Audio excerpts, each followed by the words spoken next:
Welcome back to the Real News Network. We're talking to Sony Kapoor.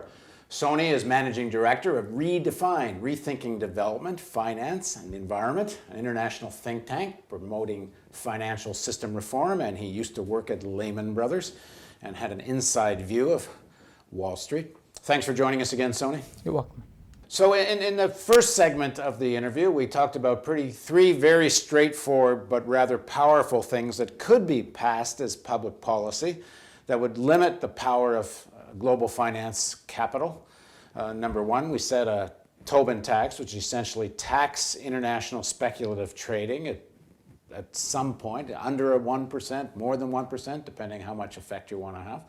Number two, tax unearned revenue, at least at the same levels of earned revenues, and close down tax havens, which would probably be in the trillions of dollars if one were to actually recoup or recover those taxes. And that's sort of my question, Sony. There's been this great debate in the last few months in the United States about paying for the healthcare system, a new healthcare reform. If tax havens were closed down, would that be in the kind of numbers that would pay for healthcare? And if the answer to that's yes, how come we haven't heard a word about it? You haven't, because the finance sector and those who are enmeshed within tax havens don't want you to hear about it. What you have is, if this closing down of tax havens were actually to happen, it's not just that you will make an additional tax revenue of somewhere between $100 to $300 billion every year, which is a rough estimate of how much tax revenue is lost to tax havens by the United States. But that's almost the number they're talking about for 10 years of healthcare reform. They're talking just under $1 trillion over 10 years, so you're talking about the same amount of money. Something along those lines, but it's not just that you will recover. You will also recover, there will be a one-off benefit of a significantly larger amount when the money is first brought onshore. So what we are talking about is a possible one-off significantly higher number for tax revenue, which perhaps could partially offset the costs of the bailouts and make sure that the little people who pay taxes are not held liable for the ills of the financial sector.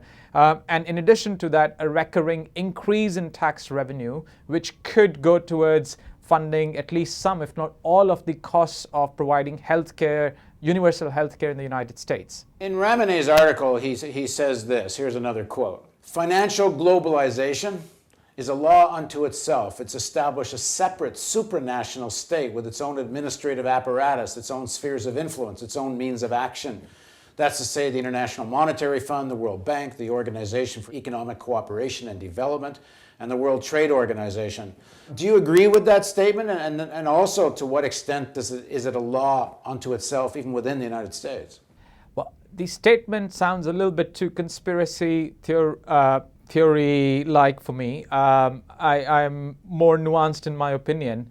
But the fact of the matter is, what you have is an international financial system that, at least in the case of the OECD, the rich economies, knows no borders and has been, at least until recently, operating as more or less as a global cohesive whole. And you've had that development in the past 20 to 30 years from a very different, fragmented, primarily nationally based financial system. And what you haven't had is an accompanying improvement in international governance. So it's not that I personally am not against the idea of a global financial system. I think it can bring many economic benefits. But the problem comes about when there's a significant gap between the financial system and its governance.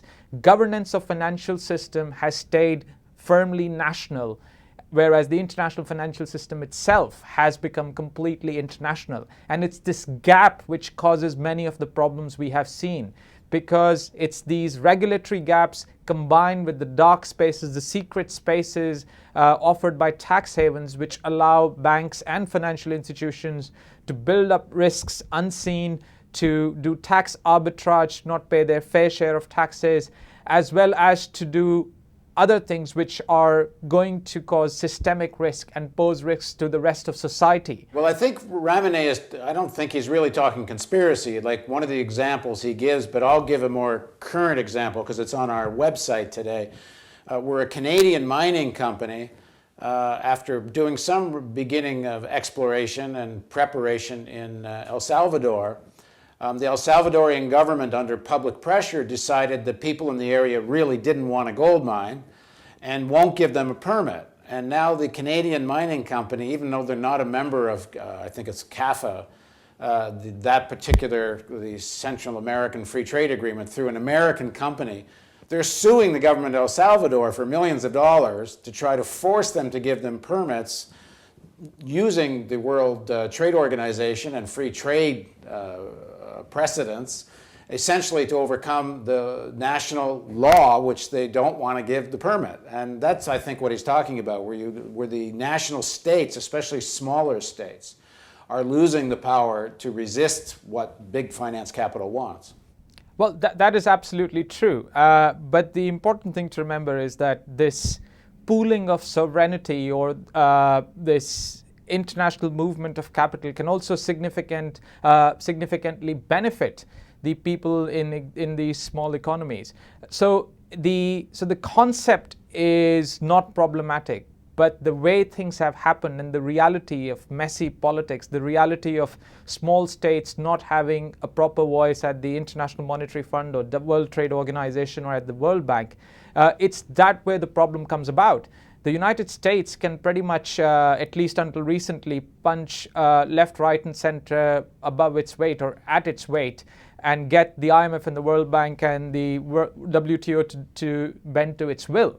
So the existence of these international organizations is better than not having any international organization. But what is needed is an improvement in the way that small states and those with weaker voices and minorities are represented in these institutions, and to give them a much stronger voice. And of course, the problem is, even in a big state like the United States, the extent to which the finance sector is able to control the politics. As we'll go back to these three things we talked about in segment one, very concrete proposals, obviously in the public interest, and more or less not even being talked about in the halls of Congress.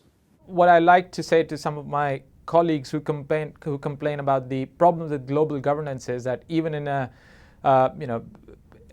dynamic democracy like the United States, what you've had is this reality of 40-50 million people without health care in what is by far the richest country in the entire world. And is that really representing the interests of the minorities? And 50 million people is a lot of people. So what we live in is an extremely imperfect world, where even the mechanisms that we have at the national level are highly inadequate. And even when you gave the example of El Salvador or some of these other smaller states, the representation of the weaker segments of society within these countries to these governments is actually much weaker than, for example, it is in the United States. So we have several layers of inadequate representation and domination by the more economically powerful interests, of which finance capital is the most visible. Well, in the next segment of our interview, let's talk a little bit more about what's happening in terms of the crisis right now. We're supposedly at the beginning of a recovery. The markets are up, bank stocks are up, bonuses are up, and unemployment is way up. So please join us for the next segment of our interview with Sony Kapoor.